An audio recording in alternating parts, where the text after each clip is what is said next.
koleksi Gucci di sebelah sana. Itu banyak sekali yang tentang budayaan Asia ya. Gitu. Karena yang Ainun ingin menunjukkan bahwa sejak dahulu kala Asia itu punya budaya yang sangat tinggi dan kaya gitu. Lalu juga ya betul. Terus juga disinilah yang Habibie itu selalu menerima tamunya di momen Idul Fitri. Jadi orang akan mengular itu ya, antriannya mengular sampai luar gitu, atau mungkin ribuan gitu kadang-kadang. Dan orang akan mengantri di sini dan yang Habibie akan berdiri tepat di tempat mbaknya berdiri saat ini ya betul. Di situ adalah spot di mana Eyang selalu berdiri dan menyalami satu demi satu. Jadi bukan hanya pejabat VIP atau duta besar yang bisa hadir ke sini, tapi juga tetangga, keluarga, masyarakat umum bisa hadir pada saat Idul Fitrinya dan diterima oleh Eyang dan disuguhkan makanan di pendopo yang tadi. Jadi menunjukkan betapa inklusifnya Eyang dan tidak membeda-bedakan orang. Jadi banyak sekali kisah kenangan di sini. Dan ada satu meja ini yang tadi saya cerita, meja yang tadi ada di aula pendopo. Ini adalah meja yang digunakan oleh Habibie sebagai tempat untuk berdiskusi dengan kabinet terakhir di Orde Baru. Ada dua sebetulnya mejanya, ada satu lagi, dan ini tadinya ada di pendopo, di aula pendopo tadi. Gitu. Nah, kita bergerak ke sana. Oke, baiklah kalau gitu yang di pendopo, kira-kira ada yang ingin berbagi cerita atau bertanya? Silakan mbaknya. Rahasia. Gimana Pak? Ya Mas, terima kasih. Satu momen yang luar biasa ini. Ya. Kita bisa diundang oleh keluarga besar PJ Habibie.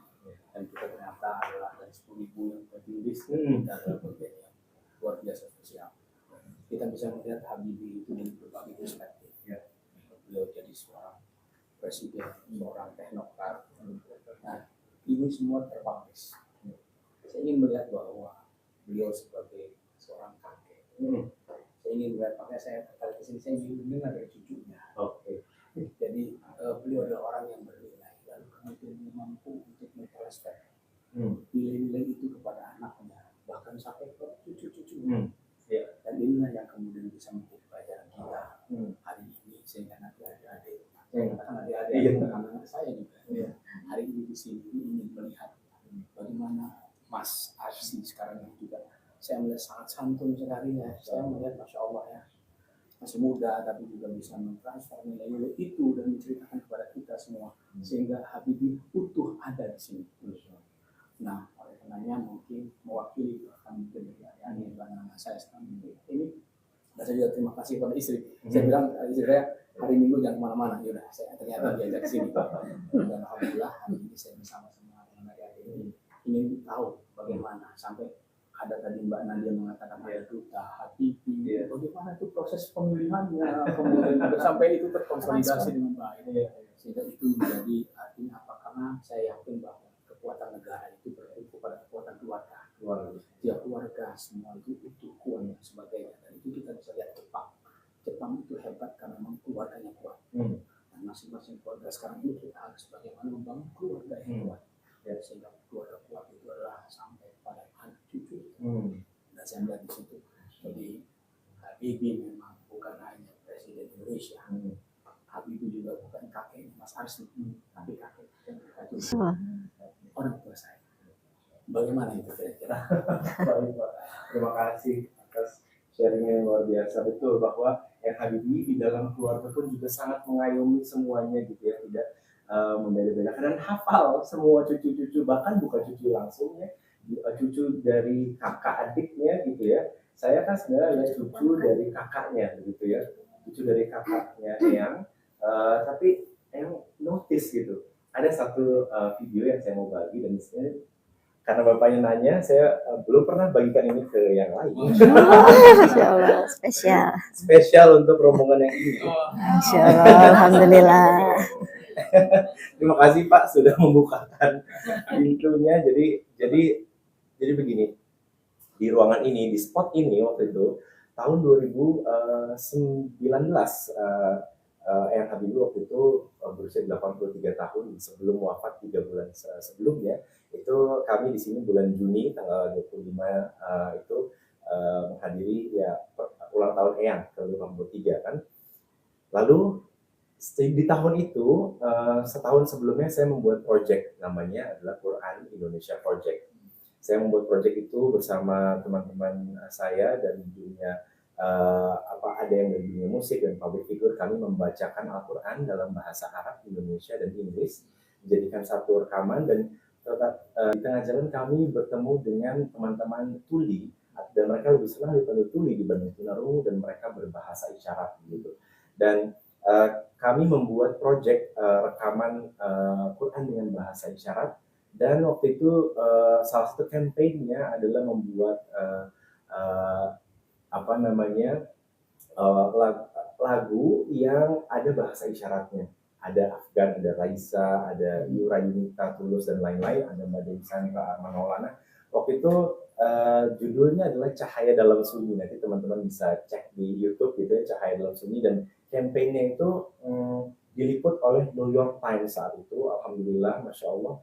Dan setelah itu ternyata Eyang itu notice tentang proyeknya, padahal aku nggak pernah cerita ke Eyang, tapi Eyang tahu dari koleganya bahwa kayak ini ada proyek bahasa isyarat teman-teman tuli, terus juga lalu Eyang tahu bahwa itu cucu kakak saya yang buat gitu. Akhirnya pas lagi Lebaran itu Eyang waktu itu di sini di spot ini waktu itu Eyang bilang kayak Eyang sudah dengar itu, Eyang udah sebarkan proyekmu itu ke profesor-profesor teman-teman Eyang di Eropa gitu. Wah, masya Allah gitu. Jadi saya pun juga kaget waktu itu Eyang tahu dari New York Times gitu atas proyek saya bersama teman-teman. Dan ini adalah videonya di mana waktu itu Eyang notice proyek saya. Sebentar saya ulang.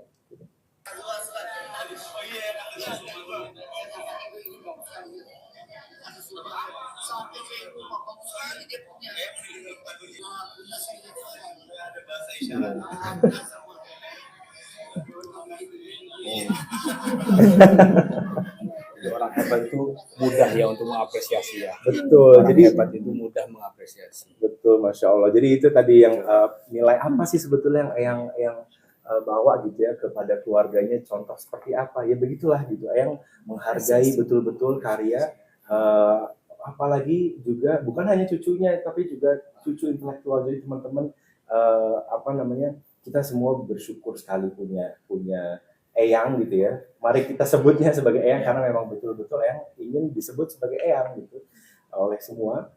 Kita bersyukur sekali kepada Allah Subhanahu Wa Taala yang telah memberikan Eyang Habibie sebagai pemimpin negara ini. Kita juga tokoh bangsa dan guru bangsa gitu ya. Dan saya merasa bersyukur sekali, beruntung sekali memiliki Eyang yang betul-betul bisa menjadi panutan, bukan hanya untuk negara tapi juga untuk keluarga, betul-betul bisa kami rasakan begitu. Jadi itulah yang makanya saat ini kami membuka untuk publik gitu ya, untuk menyebarkan nilai-nilai tersebut, bahwa kami melihatnya sebagai sosok kakek, sebagai sosok Eyang, tapi banyak sekali nilai-nilai yang tertanam di diri kami sebagai keluarga.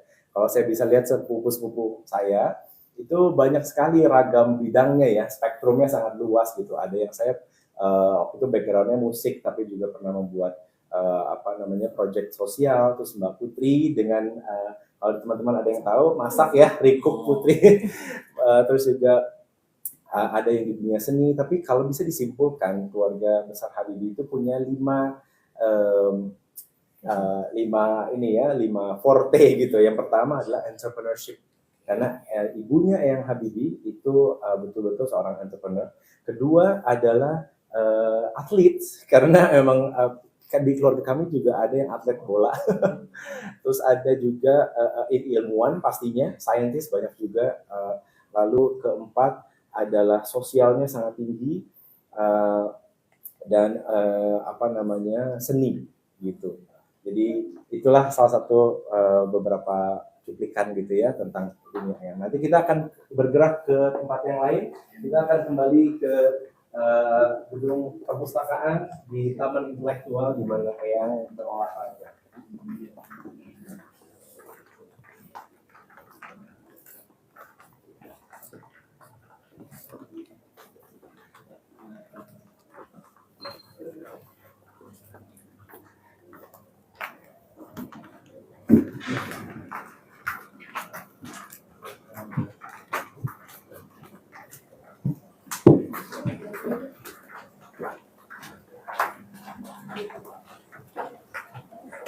Kita akan bergerak lurus sana.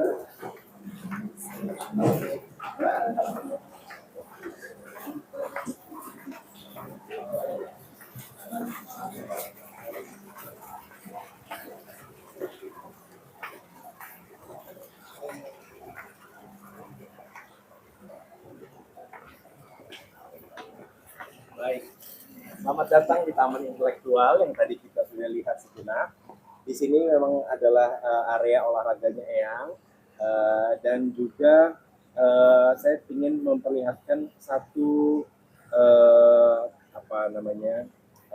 tempat ya di mana eyang mengabadikan kontribusi atau juga nama-nama dari kontributor yang mendirikan juga Wisma Habibie Air itu. Jadi yang di plakat ini dengan rahmat Allah Subhanahu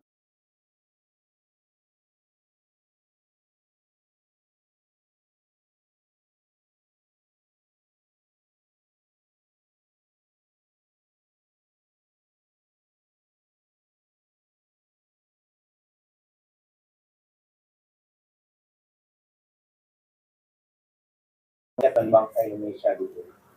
Jadi plakat panel budaya dan panel agama dan semua ornamen-ornamen itu dikaryakan oleh Bapak Surya Purnawo, yaitu adalah seniman asal Bali yang kalau kita lihat patung Sudirman di Jalan Sudirman itu wajahnya dikreasikan oleh Pak Surya Purnawo, dan juga di sini juga memperlihatkan bahwa Eyang betul-betul menghargai dan ya berterima kasih gitu ya, menghargai, mengapresiasi kontribusi orang gitu dalam pembangunan ini gitu. Dan saya mau tunjukin satu hal lagi yang adalah barang tertua di Wisma Habibie dan Ainun. Ini adalah kayu fosil, kayu yang usianya mungkin jutaan tahun, ditempatkan di sini untuk bisa kita mengambil nilai dan pelajaran bahwa kita jangan melupakan akar kita. Walaupun mungkin kita sudah peradabannya lebih maju dan lain-lain, tapi kita harus melihat kembali ke dalam akar budaya kita dan juga identitas kita gitu. Dimaksudkan ditaruh di sini adalah untuk kita mengingat juga, karena betul-betul waktu awal dicetuskan perpustakaan ini adalah perpustakaan peradaban gitu. Jadi untuk kita bisa reflect back to our roots gitu ya, makanya di sini. Jadi saya sekali lagi berterima kasih kepada semua yang hadir saat ini. Saya mendapat kehormatan sekali bisa mendampingi teman-teman yang bisa menjadi storyteller dari kisah yang Habibie dan Eyang Ainun.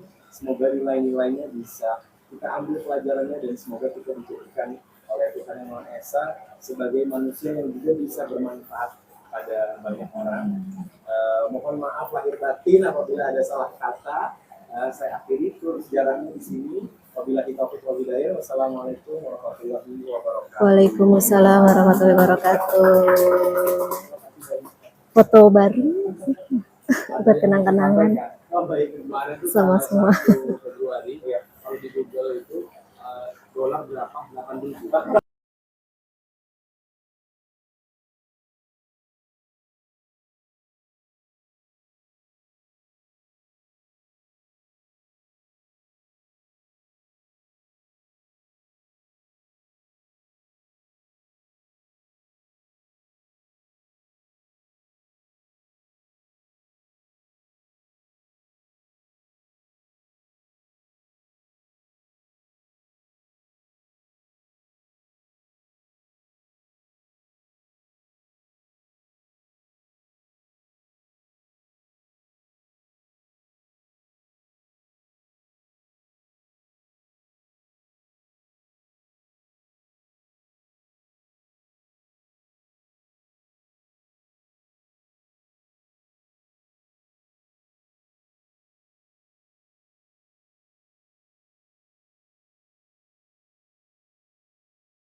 itu waktu pembuatan rumah ini saya pengen motif ini ada di sini gitu.